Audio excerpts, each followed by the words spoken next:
L'Europe sur le pied de guerre face aux djihadistes. La Belgique a arrêté 15 personnes prêtes à tuer des policiers, tandis que Berlin a mené des perquisitions au sein de la mouvance islamiste. À Paris, 12 hommes et femmes ont été placés en garde à vue dans l'enquête sur les attentats de la semaine dernière. François Hollande, qui recevait John Kerry ce matin, a appelé à une réponse collective et ferme face au terrorisme. Goodluck Jonathan, le président nigérian en pleine campagne pour sa réélection, aux côtés des victimes de Boko Haram. Jonathan a promis aux déplacés qu'il rentrerait bientôt chez eux, alors qu'il est très critiqué pour ne pas avoir su juguler l'insurrection islamiste.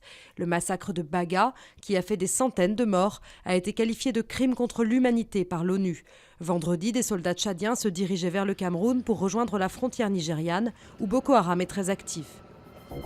Ebola régresse enfin en Afrique de l'Ouest. L'OMS se félicite d'une baisse réelle du nombre de nouveaux cas. L'ONU estime même que l'épidémie pourrait s'éteindre rapidement, tout en appelant à maintenir la vigilance pour éviter toute recrudescence.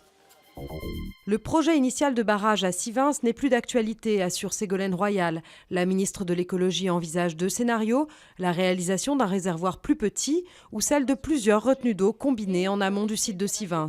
Le gouvernement s'est impliqué dans ce dossier local après la mort du manifestant Rémi Fraisse, tué par une grenade lors d'affrontements avec les forces de l'ordre. Un exploit vertigineux. 2 Américains ont grimpé pour la première fois en escalade libre le sommet El Capitan, un mur de près de 1000 mètres du mythique parc de Yosemite. La paroi granitique est 3 fois plus haute que la tour Eiffel.